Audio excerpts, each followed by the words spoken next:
کیا آپ جانتے ہیں سفید پانی آنا ہر بار بیماری نہیں ہوتا، لیکن اگر اس کے ساتھ بدبو، خارش یا درد ہو تو یہ ایک خاموش خطرہ بن سکتی ہے جو نہ صرف صحت بلکہ ازدواجی زندگی کو بھی متاثر کرتا ہے۔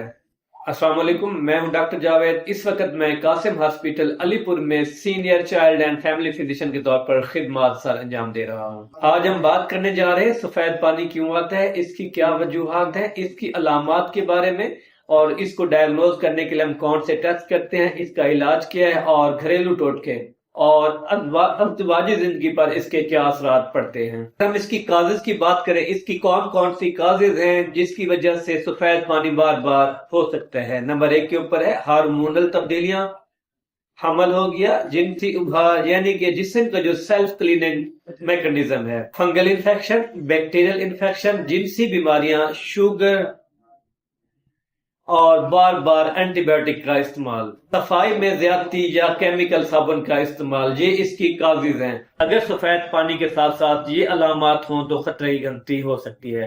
بدبو، پیلا سبز یا گاڑھا پانی، خارش، جلن، پیشاب یا مباشرت کے دوران درد ہو گیا، بار بار یا زیادہ مقدار میں آنا، یعنی کہ سفید پانی کا بار بار یا زیادہ مقدار میں آنا۔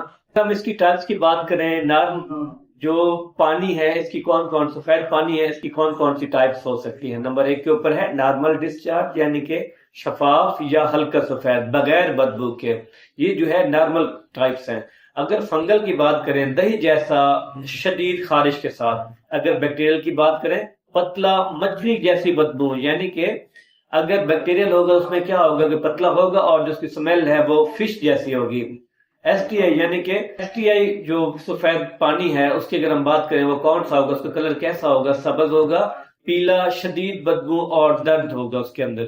اگر ہم اس کی ڈائگنوزس کی بات کریں کہ اس کو ہم کیسے ڈائگنوز کر سکتے ہیں، نمبر 1 کے اوپر آ جاتا ہے swab test, P H test, infection یا ایس ٹی آئی ٹیسٹ کراتے ہوتے ہیں، شوگر ٹیسٹ کراتے ہوتے ہیں۔ اگر ہم اس کے میڈیکل ٹریٹمنٹ کی بات کریں تو اس میں ہم کیا کریں گے، اینٹی فنگل ٹریٹمنٹ دیتے ہیں، اینٹی بایوٹک ٹریٹمنٹ دیتے ہیں۔ اگر کسی کو ایس ٹی آئی ہے تو ہم دونوں پارٹنر کا علاج کرتے ہیں۔ اگر ہم اس کے گھریلو ٹوٹکے کی بات کریں، گھریلو ٹوٹکے سے ہم کیسے اس کو کور کر سکتے ہیں، نمبر 1 کے اوپر آ جاتے ہیں دہی یا پروبیوٹک غذا، شوگر کنٹرول کرنی ہے، کاٹن انڈر گارمنٹ استعمال کرنے ہیں، صفائی مگر حد تک۔ اگر ہم سفید پانی کی ازدواجی زندگی پر اثرات کی بات کریں تو کیا ہوگا، مباشرت میں تکلیف ہو سکتی ہے، خواہش میں کمی ہو سکتی ہے، پارٹنر کو انفیکشن بھی ہو سکتا ہے، بعض کیسز میں بھانج پن۔ بر وقت علاج ہی سب سے، اور جو بر وقت علاج ہے وہ سب سے قابل علاج ہے۔ اگر آپ یا آپ کے کسی جاننے والے کو یہ علامات ہیں تو شرم یا خوف کے بغیر کسی مستند ڈاکٹر سے لازمی رجوع کریں۔ ویڈیو کو شیئر کریں کیونکہ درست معلومات ہی بھی ایک علاج ہے۔ اگر آپ کو ویڈیو اچھی لگی اس کو لائک کریں، شیئر کریں اور چینل کو سبسکرائب کرنا مت بھولیں تاکہ مزید آنے والے ہیلتھ ریلیٹڈ ویڈیوز آپ لوگوں تک پہنچتے رہیں۔ ملتے ہیں اگلی ویڈیو۔